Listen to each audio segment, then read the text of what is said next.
Hey guys, what's up? Johnny here and welcome back to the channel after a 10-day hiatus. I didn't even realize that I didn't post for that long. I'm so sorry, but I am back again now today to come to you with something very exciting in my opinion and another change to the gallery. Who's surprised?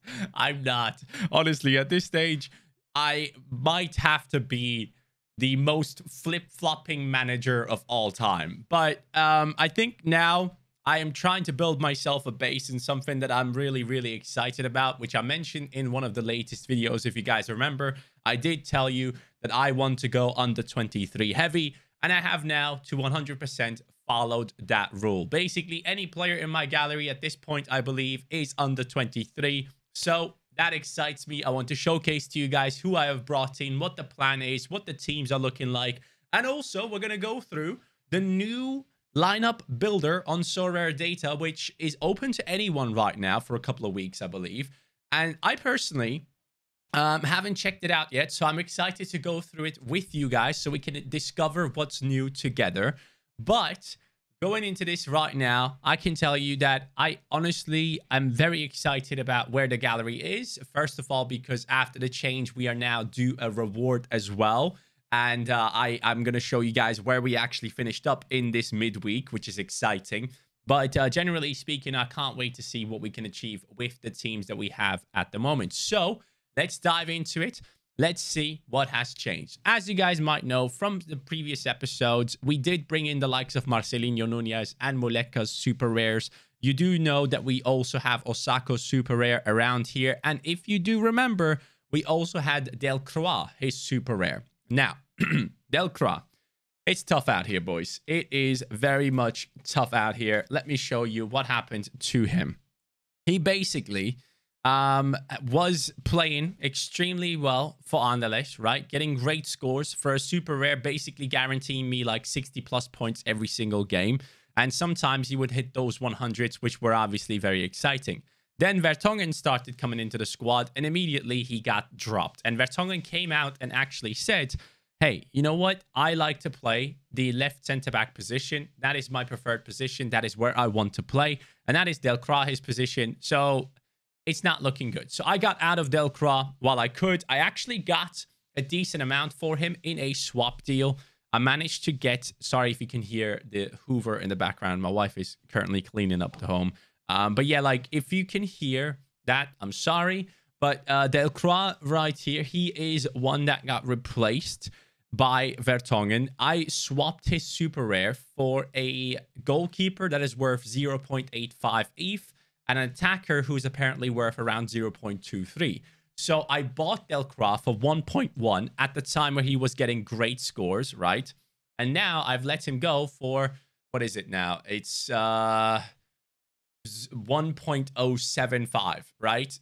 Technically speaking, in that trade. I was extremely happy with that. So I'm glad that I didn't take too much of a loss on him, because I do think he's going to come crashing down. It's not looking good for him right now. And people have him listed around the price.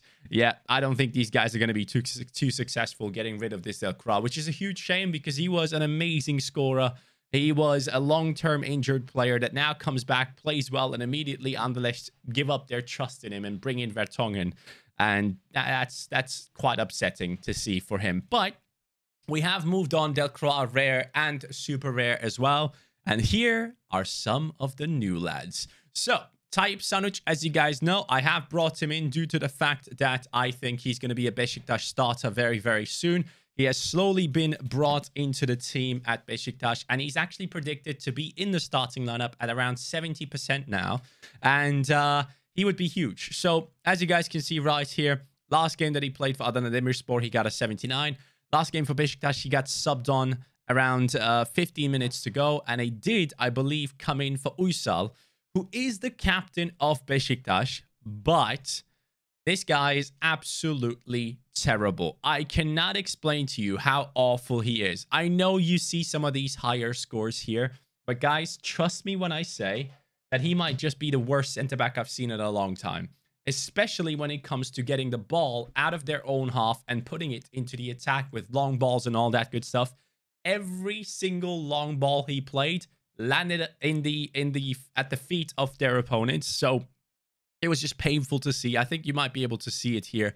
9 times possession lost. Accurate long balls, 4. Honestly, it was way more missed passes. Yeah, like 8 missed passes there. And I'm assuming those are mostly ones that he played up long. And he's 31 years old anyways. And Sanuc is one of the more exciting centre-backs coming out of Turkey right now. So I do fully expect Sanuc to slowly take over his spot at Beşiktaş, so we can use him knowing that he's going to be a very good option for the future. Then I brought in Taylor Harvard Bellis. And the reason for it is, first of all, he's a great scorer. If you guys want to see Harvard Bellis' scores right here, we can go after it right now. Let's turn on the AC because it is extremely hot in here. But yeah, you guys can see his L5, 66, L15, 60. This guy gets great scores. I'm very happy with him coming into the club right now. For Burnley, he has done somewhat well ever since he has come across from the likes of Stoke City. Obviously, at Burnley, he has Vincent Kompany as a coach. If you have a coach that is one of the better centre-backs that ever played in the Premier League, you are going to learn off of him. He's going to teach you a few things here and there, and you can see it in his scores: 68, 70, 72, 94, 78 just recently. And once Burnley settle in, I think he will be a very, very good option to stack together with Muric. So I'm very happy to have brought him in. I bought him basically at the same price as previous people. But if he gets a couple more decent scores above 60, I do reckon that he will go up. And the one thing that I really like about Harvard Bellis is the fact that he's only 20. And he has under 23 utility until 2026. So I'm very happy to bring him in. Then Odgaard has been added into the club. The reason why I was looking at Odgaard, first of all, was because I wanted to find clubs that have decent matchups moving forward. So Ajax obviously is not a great matchup, but having said that, Odgaard last time around against Ajax as a Waalwijk player away from home got 2 assists. So it looks like he can do some damage against those types of teams. But you can also see I bought him down here. He has already been picked up there as well. Before I did, Niftio picked him up for this game week, I believe. And just generally speaking, Odgaard is a very exciting player for me to have. In this last game week, I had him in my starting lineup for the under-23s, which actually is winning me a reward. He has gotten 62 points as a forward with no goal contribution. That's huge. If he did get a goal contribution, which he was due, he was through on goal. Goalkeeper took him down. Goalkeeper gets a red card. If he doesn't take him down, Odgaard could have possibly scored.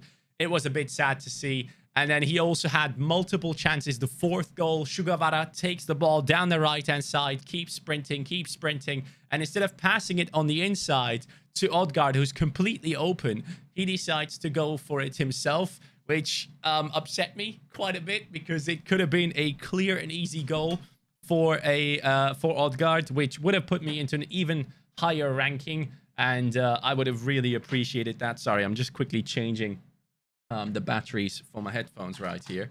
But yeah, generally speaking, it is upsetting to see him get such incredible AA and not top it off with a huge decisive. But it is what it is. He still delivered, as we can say. Because if he promised me 60 points before the game, I would have taken it. And what I really liked about this game was that they did 5 substitutions and Odgaard was not subbed off. So that was very, very good. That's a good sign for me personally. Looking at that, I'm very happy with it. And I do think he's going to have good numbers with Jesper Karlsson and also Pavlidis coming back. That attack could be very, very strong. And Odgaard is someone that can play down the wings as well. So I do not think that he gets dropped at all. I've talked to a couple of people and they do seem to agree on that. After Odgaard, we've also brought on Guindo. I did get Guindo in for a swap deal of Danilo. Now, let me explain to you guys why I got out of Danilo. You look at these scores, you think he plays for Feyenoord, he's an attacker, he's bound to get good scores. I do agree with you. Technically speaking, he's doing well, but there's a massive issue at Feyenoord right now. There is an emerging striker who has come in and is doing extremely well. It is Santiago Jimenez, whose L5 here is broken. If you take a look at this guy's scores, this guy comes on as a substitute. In the last 4 games where he came on as a substitute, he got 1, 2, 3, 4, 5, 6 goal contributions. I think he's going to take over the position of Danilo very, very soon. And if he does, I'd be very interested in his rare. At the same time, though, you will have a lot of competition between these two. I don't think there's any way for them two to play in a starting lineup together. There's always only going to be one number 9 in that squad, because Feyenoord does like to play that 4-2-3-1 type of style, where you have 2 players down the wings, a player up front, a 10 like a Szymanski or Di Rosun, who has played in that position, and then you have Kökçü and Timber in that midfield. But Santiago Jimenez is a worrying player for me. I got out of Danilo because I just don't like the fact that this guy's doing so well off the bench. And yeah, we had to move on from Danilo, which was totally fine, because we got ourselves Guindo, who first of all is a player that is loaned out from Salzburg, right? This is a player from Salzburg who hopefully will be very, very useful for us. As I can see here, a couple people have picked him up. Roxy sold him. Interesting. Roxy sold him twice.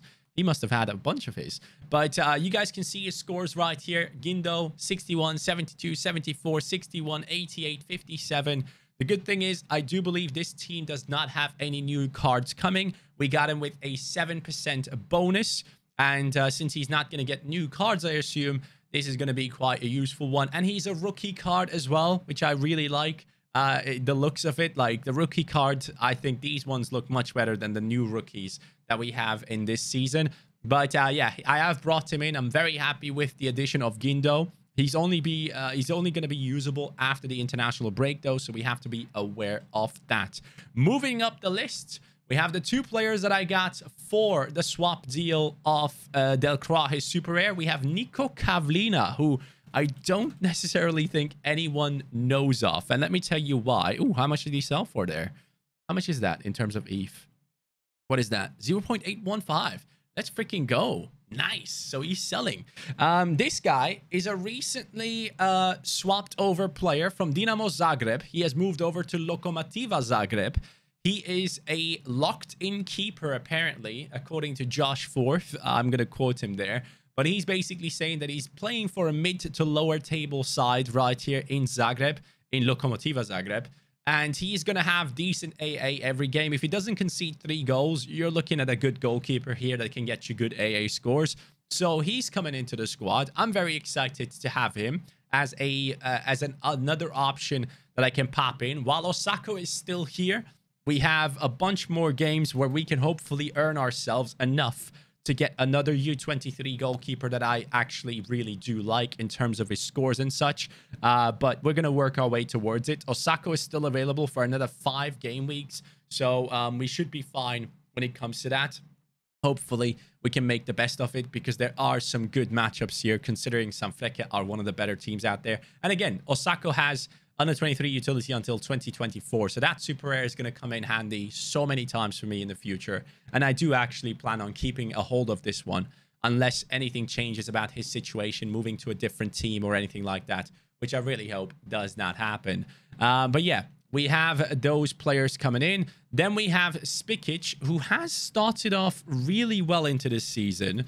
Kind of fell off a little bit. He's basically the backup to Orsic, from what I understand. If you look at these scores right here, I mean, these are some amazing scores. 68, 72, 70, 66, 70, 65. So I'm very well aware that this is a guy that can get those types of scores. So I'm excited to keep a hold of him for a little bit as a backup.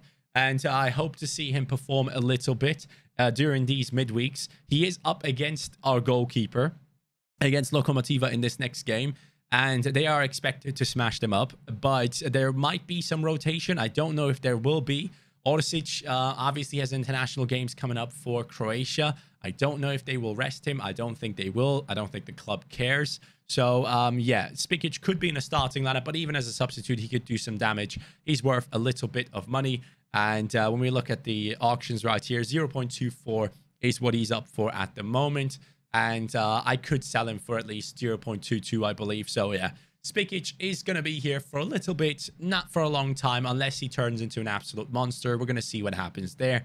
But, yeah, happy to bring him in. Then we have Chavi Simmons. That is one of the big pickups, a player that I'm extremely excited about watching in the upcoming days. Chavi Simmons, ever since joining PSV Eindhoven, he has been unreal for them. I am so excited to have this player in my club. It's a young one that anyone would love to have in their gallery. A player that is skillful, a player that is nice to watch, and someone that I can be excited about for a very long time, since he's eligible for U23 until 2027. He was touted to be one of the biggest talents in world football back in the day at Barcelona. And now he is doing bits at PSV Eindhoven. So I'm very excited to add him into the squad. I think PSV have some really good matchups coming up after the Feyenoord one. Even the Feyenoord one at home, I can see him do well. Cambuur, Zurich, Heerenveen, Zurich, Utrecht. Like, those are some really nice matchups that we can hopefully make some use of, especially midweek. He's going to be very useful. But I'm very excited to add him into the club. Right now, he's going for 1.65 on the market, which is quite interesting to see. And once he gets another one of these higher scores, I think the hype kickbacks in with Simmons. So I'm glad that I was able to add him into the squad. And then Kato Nakamura, a player that not many of you might know, but a player that is playing for the first place team out there in Austria. And he's doing incredible things. I mean, look at these scores. 74, 80, 48, 76, 71, 84. This squad is doing really well. This man is getting decisives on top of decisives. And when he doesn't, he still has decent AA score like he does right here, which means he doesn't necessarily kill lineups. He still keeps them alive. I'm very excited about this one. Under 23 until 2025. Plays in one of the strongest teams, if not the strongest team in Austria right now. Actually, they have been overtaken. But yeah, Lask is up there. And they are doing really well. I do expect them to be the second strongest force in the Austrian division. And this will give us a lot of great matchups to make use of. So those are the new additions into the club. I still have 0.19 ETH laying around. And as I said, ideally, I would like to work my way towards another U23 goalkeeper. Cavlina might be worth keeping. Maybe he turns into a really good goalkeeper and gives us good use. But ideally, I would like to bring in another one later on. Depending on our rewards, we'll see how that goes. But I don't think I've ever felt this happy with my gallery. I know I've made losses and all that stuff. But guys, I have also realized a lot of losses. So I can write them off on the tax. All good. I'll be fine. I can make use of the losses, I guess. But generally, because this is part of my business at the end of the day, I make content with this.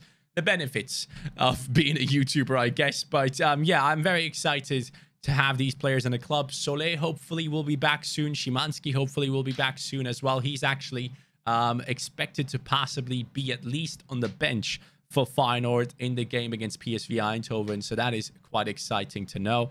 Soler is still one of the best under 23 defense options. So I'm excited about that. Now, let's go into the lineups. Let's do them together. Now, the lineup builder, first of all, it's gotten really small over here on the left-hand side. I don't know why that has happened. I would like this to be a little bit bigger, but at the end of the day, that really doesn't matter. What matters is what we have right here. So now, when you do your lineups, you can see that people have predicted certain players to be in the starting lineups now. The lineup predictions are out there, and you can take part in those yourself. And Sorare Data have actually said themselves on their recent video that you can actually go ahead and win things as well in the future, possibly. I don't want to say guaranteed, but you can do that if you predict lineups the correct way. Now, when you look at the goalkeepers under 23, when we look at matchup-wise, Osako seems to have the best rating. Minus 15 for Muric, minus 15 for Cavlina. And when we look at a clean sheet percentage, though, we are looking at Muric and Osako with around the same. But since I do want to use Muric for my regular under 23 and Osako for my under 23 pro, we're going to go with this. 40% chance for Sanfrecce. Looking better than Nagoya. And I've looked into Nagoya's starting lineup projections. It looks like their best striker, that Brazilian fella, is not in there. So that could be very good for the Sanfrecce defense. So I'm going to put in Osako there. Then moving forward, we are still waiting on Soler coming back. Against Rapid Wien, I think that would have been a great matchup. Rapid look awful right now. Genuinely awful. But when we go based off the fact that we are using Muric in the under 23 rare now, we can't use Taylor Harwood Bellis here. Ideally, I want to stack those two. But then having said that, we do have Palacios, who's up against Houston Dynamo at home. I think he could do really, really well there. But then again, I don't want to risk it in this lineup. I want to go with someone I know who does play well. I know that can get a really good score, and it's going to be Saliba. He has an 11% bonus on him. We want to make use of that. If Arsenal get a clean sheet against Brentford, we could be looking at a very, very good score for Saliba right there. Moving forward on the 23 Rare Pro, I want Nakamura here. The higher the number when it comes to matchup, the better it is for you. So we are expecting Nakamura to do really well. He's in 8 predictions when it comes to the starting lineup. He has the best matchup out of any of my midfielders, apart from Gedson Fernandes, who comes into the squad as well. Muleka goes into this team. He is in expected lineups for 6 of the predictions. Some people tend to think that Redmond will take over for Muleka. I am completely on the other side when it comes to this. I genuinely do not think that Redmond comes in and takes over the position of a player that has scored so many goals and assisted so many times for Beşiktaş just because of his name. So for me, Muleka takes over that forward position clearly, and then the option is then becoming that we put him into a stack together with Gedson Fernandes. Now, Nunez is not being used this week, which is a huge shame. He's playing for Norwich against West Brom, who are 20th. I mean, am I being dumb for not using Nunez here? I would love to use him. I think he would get me at least like a 65-point game. With his bonus on top, that would be like 70 and above. It's a tough one, though, because I do need to use Osako. I just have to. He's my best goalkeeping option, so I'm not going to put him away. And then Muleka, I have his rare as well. But if I don't use Muleka as super rare here, I am dropping a few other lineups. So it's painful that I can't use Nunez here. It really, really sucks. I wish super rare kickoff was there, so I could put this guy into one of those lineups where I can use Nunez by himself. It's going to be painful to see, but I'm just going to go with this team right here because my gut feeling tells me this one is going to be the strongest. Nakamura against Tirol. He's going to be the captain here. You can see that this team has been somewhat successful in game week 298, getting a tier 1. So we're going to save that one and move over to the next one. Again, well done on Sorare data to come up with these new stats and things that you can look into. Under 23 rare, I want to make this somewhat strong as well. Muric goes into it, as we said. Howard Bellis takes over here as well, just because we want to stack them, lads. Then, because PSV is playing at home, and I don't know if Szymanski is going to be fit, instead of stacking the Feyenoord boys, I'm going to go with the PSV one. We're going to put Chavi Simmons into the starting lineup here, playing at home against Feyenoord. Then in the attack, I will be going with Muleka here because I'm very confident that he will do well this weekend, especially when he is in the starting lineup. And then as the third option, as the final option, sorry, the fifth one, I wanted to go for Sanuc. I don't want to now. I'm not 100% sure he's going to play. If he plays, I reckon he gets a really good score because he has a very good matchup there. Soleil obviously being injured does not help. But I do think Palacios is my best option here due to the fact that he has like a very good chance of getting 60, 70 plus right here against Houston Dynamo, who are last place. LAFC are doing well. They're in first place. It would be the smart choice to make here. So I am going to go with him. I do wonder, though, if I do have enough players for All-Star Rare. We're going to see that in a second. But this puts together a decently strong under-23 squad here. We're going to captain Chavi Simmons on this one. And then I have the ability to put together an All-Star Rare lineup. So in this one, we're going to go with Cavlina. We're going to go with Sanuc, who, again, is not necessarily guaranteed to play. And then I'm going to go with something extremely stupid here. We're going to put Spijic, who's up against Cavlina, in there. And then we're going to put Odgaard against AZ Alkmaar. At least with these 5, I know more that they will play than the Szymanski or Soleil option that we have left out here. So this is what I'm going to go for, just to pick up some ETH when it comes to like threshold. I can see this do somewhat all right. But going back here now, you can see the lineups that we have put together, guys. in the My Team section. So again, under 23 Rare Pro, Osako, Saliba, Nakamura, Getson Fernandez, and Muleka. Under 23, Muric, Taylor Howard, Bellis, Chavi Simmons, Dario Spijic, and Muleka. Oh, I changed something here. Interesting. So I did put in Spijic because he could do really well against Cavlina. And again, it is stupid to put the same player into the lineup where he's playing against the goalkeeper. Yeah, I am wrong here. I am actually wrong here. I shouldn't have done this. It is just not smart. Yeah, we'll put him in here. I think we have a better chance of getting something out of this with Spijic in this one. But then again, I do feel like Odegaard, even though he's playing against Ajax, I feel like he's going to score. I don't know what it is, but Ajax have picked up a bunch of injuries lately. I don't know if Wrench is going to be fit. And I do feel like Odegaard is going to do well. And maybe the all-star team is just a throwaway and we see what happens type of thing. And we just put Spijic in here. And we move Odegaard into under 23 where he could still do some damage. Or is there anyone...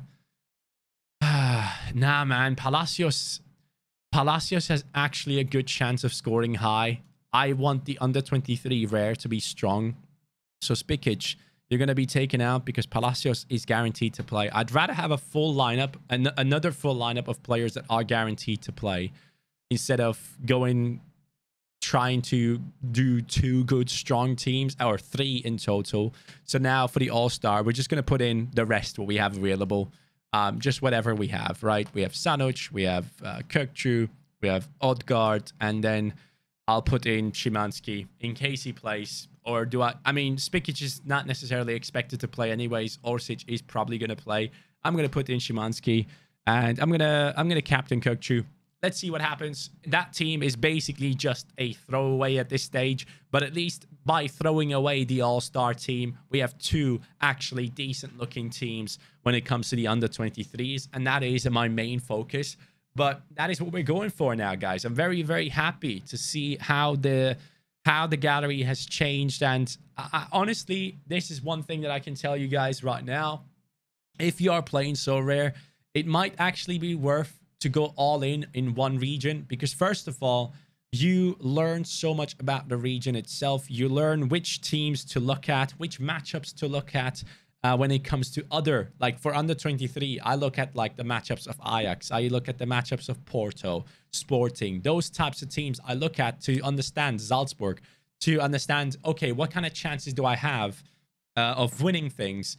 If my players have a good matchup, do the other ones have good matchups as well? If my players have good matchups and the other ones don't, well, things are looking good for me. And for this weekend specifically, matchups are extremely tough in Netherlands. You have AZ against Ajax. You have PSV against Feyenoord. There are some big matchups there, and that will cause a lot of like things being different than normally. One of those U23 base teams or heavy teams is going to struggle and the other one is going to win, or there could be a draw and no one gets good points. So these are possibilities to keep in mind. So for me now, going under 23 heavy has been very, very good.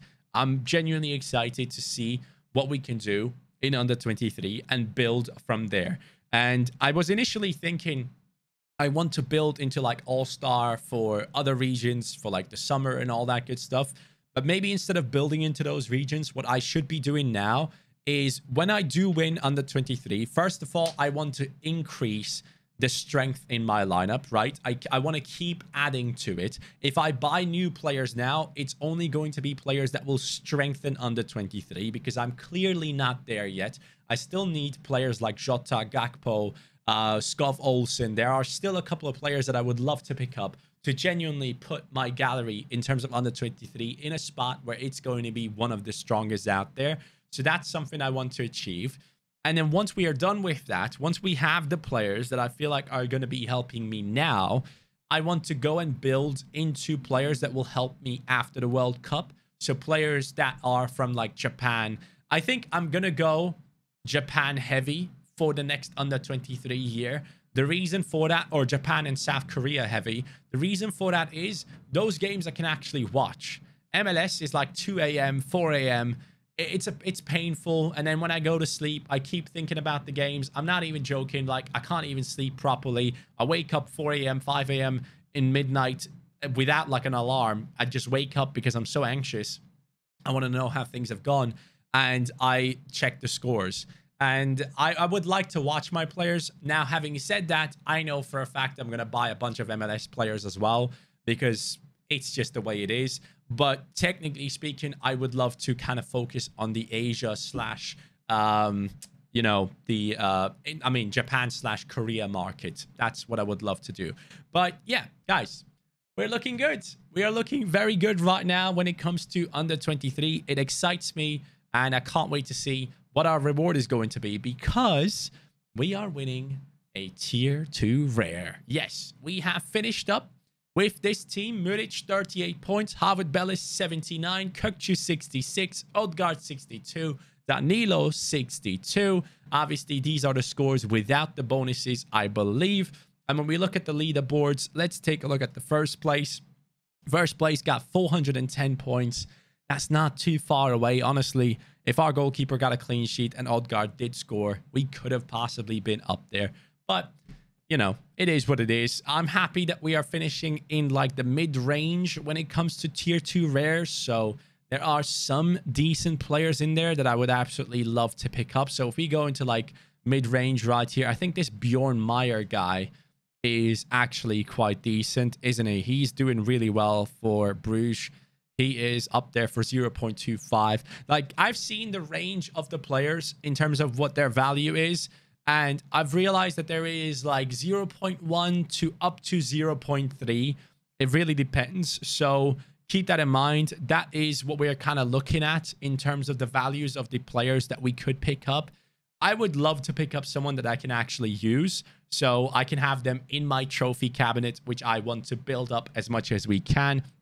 If we go into my overviews here, into the trophy cabinet, we have these two players in here. And as you guys know, I am using Palacios, so I would like to keep adding to it. I want that trophy cabinet to look absolutely insane at some stage, and that we can put up a whole, like, full first owner squad into a running for a reward and possibly win something as well. Insaralde has just sadly not been playing too much. He has been subbed on last game, which is good to see. I just need him to pick up like a decisive so we can go ahead and possibly sell him on. He's not someone that I'm necessarily looking to keep, because I think, I'm not too sure, he is running out of under 23, isn't he? Yeah, he is. So ideally, this one is one that I would like to let go. There's just, I mean, he's just not worth anything to us, sadly. So yeah, he's not going to be there for too long when it comes to the trophy cabinet. But Palacios, I would like to keep. He's quite useful. But guys, that's me done for today. Thank you so much for watching. Can't wait to get this reward tonight. And yeah, goodbye to all these super rares. Slovik, Morishiga, Refailov. Goodbye, lads. See you next time. Now, we know what we're doing, and we are making ourselves stronger and stronger and stronger each week and month when it comes to under 23, and building from there, because it's the most exciting thing on the platform for me, and that's what I want to have. Excitement and enjoyment when it comes to Sorare. It's not all about the money. Have a good day, guys. Take care, and peace.